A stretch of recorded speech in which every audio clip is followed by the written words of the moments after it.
Press preview, a first look at what is on the front pages. In the next half hour, then, we'll see what's making the headlines with the broadcaster and commentator, Andreou, and the former Conservative Special Advisor, Salma Shah. Welcome and great to see both of you.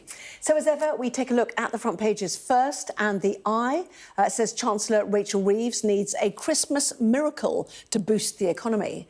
Same story for the front of the Financial Times, as the Chancellor admits she has a huge task to turn around the economy in the new year. Daily Express leads with the King's Christmas message of unity and hope. Front of the Mail, the King on his choice of an ex-hospital chapel for his speech in a message of national healing. And it's the same lead story for the Sun newspaper. Good health, Your Majesty, is their headline. To the Telegraph now, on the front, the paper says it can reveal Royal Mail staff have been accused of faking deliveries to hit targets for bonuses. The Guardian says it can exclusively reveal that Thames Water intentionally diverted millions of pounds pledged for environmental clean-ups towards other costs, including bonuses. The Mirror reports that 7 in 10 people want a bank holiday to mark 80 years since the end of the Second World War. On the front of the Times, more than 10,000 serving sailors, soldiers and aircrew cannot go to war because they've been declared medically unfit.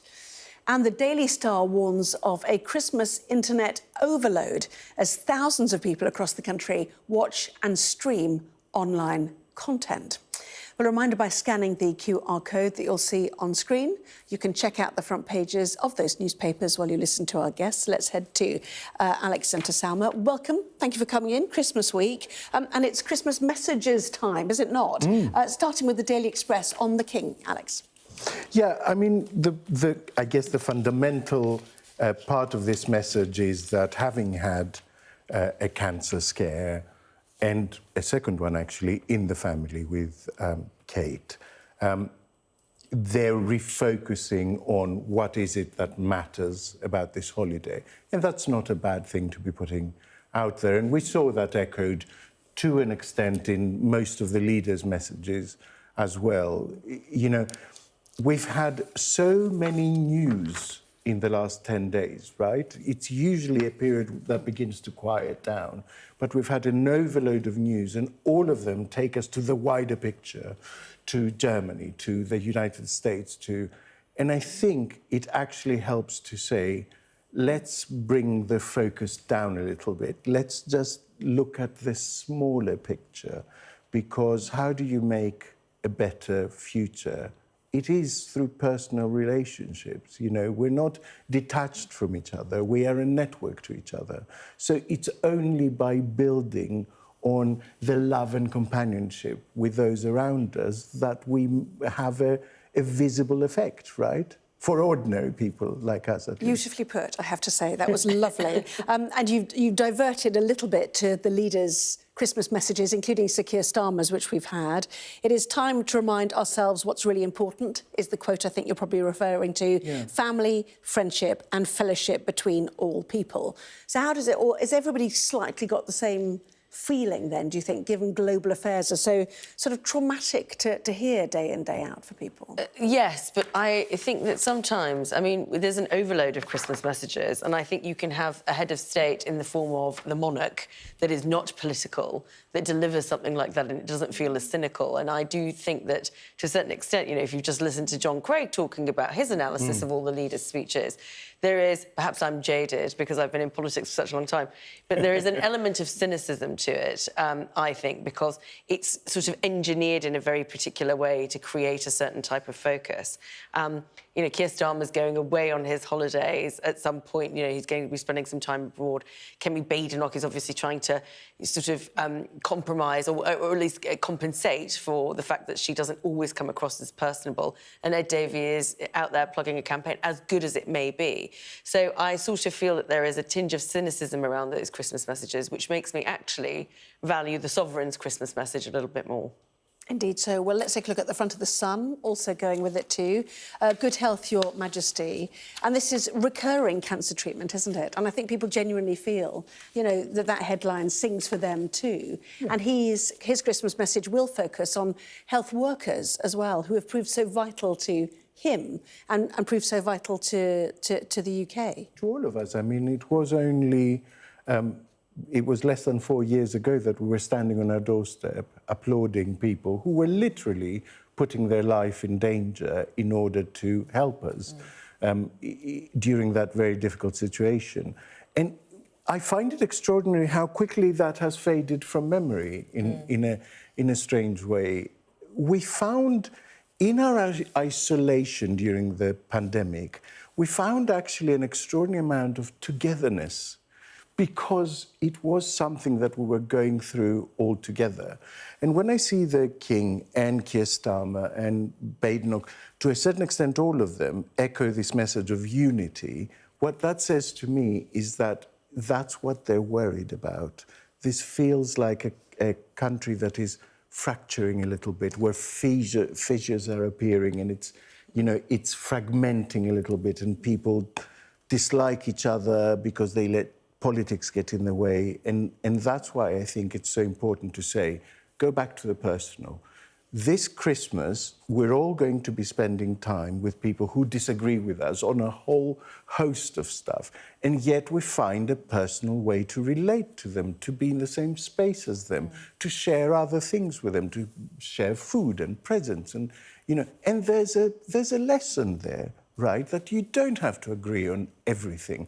You don't have to have this negative vetting where, you know, if you have one view that I find unpalatable, that's it. I put a big X through you, and your entire being is alien to me.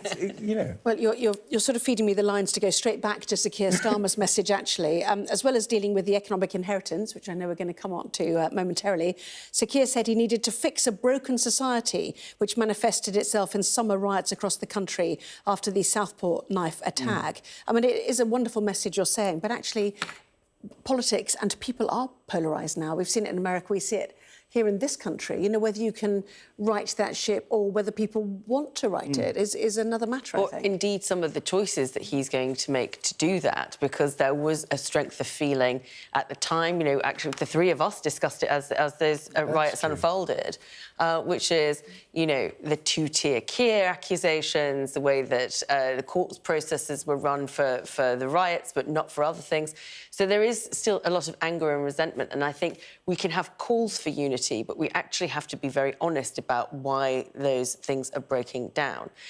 Just to sort of talk, unfortunately, to talk about the King's Christmas message, there is something that I find very interesting about this, because the stories are really about the fact that there's been a departure from not sitting behind a desk in the palace, you know, as was the late Queen's style. So we are seeing, in the way that the British monarchy has always evolved, these tiny little subtle changes that actually are enormous if you think about, you know, how the palace is going to think about it and the signal that it sends.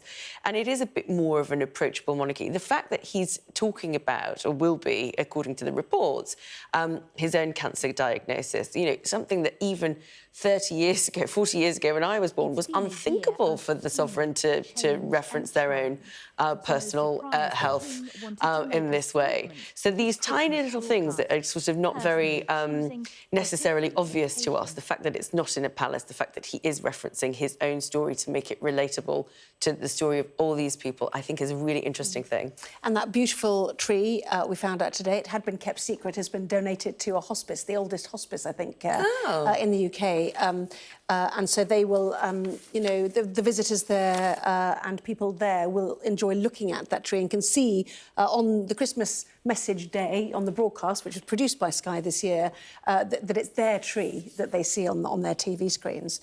In the meantime, let's move on to the economy. You slightly feel that the over-optimistic tone, perhaps in Sir Keir Starmer's Christmas message, or optimistic, not over-optimistic, I should say, is to divert attention from the economic news we're having and the reports from business leaders, too, in terms of their confidence in whether they invest or not. And this suggestion that Rachel Reeves needs a Christmas miracle to boost the economy, you know, this is not a great reading for numbers 10 or 11, is it? No, and you know, there has been a nexus of things, some of which were mistakes by the government, in things that it did or the way it did things, some of which are part of their inheritance that it got from the previous government. And the fact that there was, you know, and I'm sure Salma will agree with me, there is a tendency towards the end of an administration when you know you're probably going to be out, to put a few difficult things in drawers and say, let the next people deal with this review and that wage demand, etc., etc. So yes, there are things coming together, but the economy, strangely, is a creature that does depend on psychology. And optimism, as opposed to pessimism, does affect business confidence, consumer confidence. So it's one of those strange things where the messaging does matter, and where I think Labour are now realising that they went overly glum and overly pessimistic at the start, and this is why we're seeing effectively the economy grind to a halt, stagnate, not necessarily go down, but stagnate, and it's not what they want, obviously. So they're trying to sort of change their attitude to a slightly more positive. Yes, certainly. Let's look at the Financial Times as well. Reeves's New Year challenge laid bare as economic growth grinds to a halt, flatlining effectively. Yes. So the reason this is interesting is because we are now getting groups like the Confederation of British Industries actually coming out and saying this is really hampering us. We previously had sort of the British Retail Consortium and other large employers saying that they had been massively affected. And what this is saying, and from a couple of independent sources, economists like Capital Economics, saying that actually growth has ground to a halt. So it is very difficult to say that you're coming in to find growth, which was the core Labour message, and then finding that actually the actions that you have taken has actually eliminated any growth that was projected previously. So this is pretty catastrophic for British business, although, you know, we have previously discussed, people obviously still hold the Conservatives responsible for it, but there are choices. Well, I mean, it's a stagnating quarter. Catastrophic, I think, is slightly over-putting the emphasis. We'll see. Next year. Lots more still to come in the next part of our programme, including another effectively business story, how millions of passengers are taking to the skies as airlines brace for their busiest Christmas season ever. Back in a moment.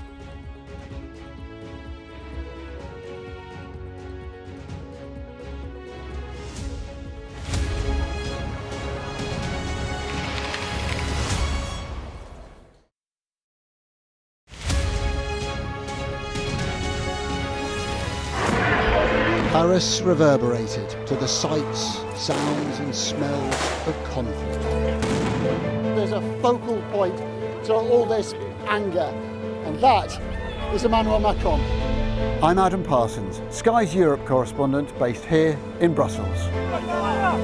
There are dozens of people desperately clambering to get onto that boat. It is a chaotic scene, but it's being watched by dozens of French police officers on the beach. I've reported on migration across Europe, close up on the ground, understanding that sense of desperation and meeting the criminal gangs behind it. This old fishing boat set off from the Libyan port of Tobruk. There were 606 people who were on board. So we've been distributing life jackets to all the people on board this boat, and now the first person is coming on board.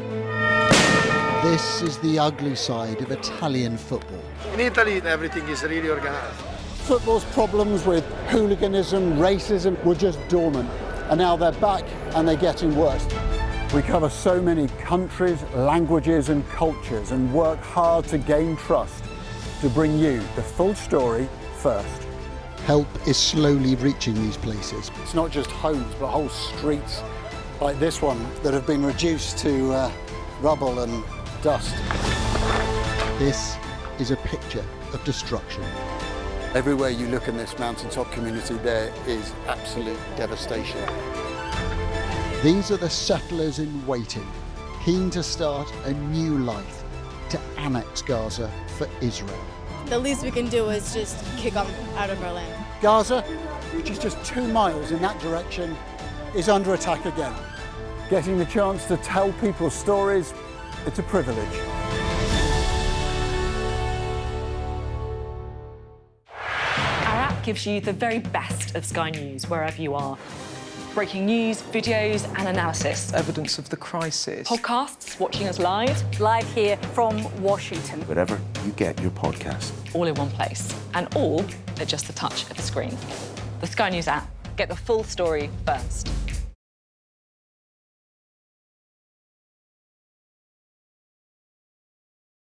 I'm James Matthews and I'm Sky's US correspondent, based here in Washington, D.C. Donald Trump, it would appear, is about to learn his fate. There's no doubting the strength of this hurricane as it roars through. Sky News, get the full story first. Do you fear a fourth indictment? Is it a draw? He's from Sky News. He's from Sky News. He's entitled to ask me questions. There's always more to the news than a headline. We want to discover, to delve a little deeper, to find out what's really going on. Explanation, analysis, the people at the heart of every story. I'm Neil Patterson, and this is the Sky News Daily Podcast. So, by the end, we'll hopefully all understand what's going on in the world just that little better. Available wherever you get your podcasts. Well, welcome back. You are watching the press preview with me now, Andreou and Salma Shah. Welcome back to both of you. Let's go to the front page of the Daily Mail. Their lead story is about the King's message, but on the front page also is a picture of Bashar al-Assad and his wife, with the rumours, speculation and stories that she wants to divorce him and come back to the UK and needs health treatment. Have you managed to get to the bottom of what the truth is in this, or do we still not know? I'm afraid... Well, I do not know. Maybe we'll be enlightened when we get the inside pages of the Mail. It seemed to have a Russian denial today, is why I throw it out there. There's been a denial. Asma al-Assad has publicly said that she was treated for leukemia. There has been some discussion about another cancer that may have affected her, again, something that I can't verify. But there are questions, I think, around her treatment in Moscow and other questions that have existed about the fact that she is a dual national with both British and Syrian citizenship. So there has been some question as to whether she might want to return for treatment. There has been some question as to whether it might be a way, or perhaps even talking about a divorce, might be a way for redemption, so that she may be able to return. But as I say, this is rumour and speculation. Does she have an automatic right of return, or could she be refused? She could, I think, having worked in the Home Office, I think she could potentially be refused if the Home Secretary takes a decision to strip her of her citizenship, so deprive her of citizenship, because she would not be rendered stateless, which is the only way that would be illegal. And if she still has recourse to her Syrian citizenship, then maybe, I mean, we would probably need to talk to a lawyer about this, but there is a possibility, I think, that could happen. It's very interesting, isn't it, either way? It is very... I mean, it's very interesting always in these situations to see power drain away from the people who had it, in this case Assad, and people beginning to peel off him. And, I mean, we will see what happens, but people who have ceased to be useful to Putin and become quite troublesome in this kind of situation, they don't tend to do very well in Russia, so... Well, yeah, exactly. We will see. That's partly why it's also interesting, isn't it? Yeah. Very quickly, two stories. I'm not sure we're going to get them in. We've only got 1 minute. FT, airlines end the year on a high after a rush for Christmas getaways. All I can say is this really surprises me. There's an uptick in people wanting to travel on Christmas Day. The last place I want to be at Christmas anywhere near is an airport. I thought you were going to say in our miserable weather, but it's actually looking a little bit better. Royal Mail story, front page of the Daily Telegraph. Just very quickly outline the accusation then here, if you can. That basically people come round with a pre-written card that says, we tried to deliver your parcel, but you weren't in, without actually trying to deliver the parcel. So there's some kind of rationing going on. And I think many of us may have a suspicion that several courier companies may do that occasionally when you go to the door and find a card and you think, I was in, I haven't left this house. The suggestion seemed to be that that's happening because there's a bonus structure in place if you meet your targets. The Royal Mail statement is there is no bonus incentive that would encourage items to not be delivered. That would be counterintuitive to our business as a delivery company. Their response to that Daily Telegraph story. Goodness, we need more time, don't we? Certainly. Alex, Salma, thank you both very much indeed. See you next time. All the top stories coming up for you in Sky News at 11.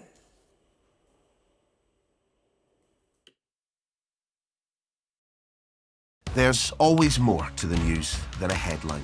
We want to discover, to delve a little deeper, to find out what's really going on.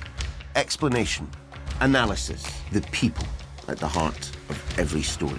I'm Neil Patterson, and this is the Sky News Daily Podcast. So, by the end, we'll hopefully all understand what's going on in the world just that little better. Available wherever you get your podcasts. We've got your Sunday mornings covered. From the front page and the sounds of the streets to the voices of the people who make the major calls and big picture politics beyond Westminster. We'll put you at the heart of our story. A new start to Sunday. I'm ready. Are you? Join me, Trevor Phillips, Sunday mornings on Sky News.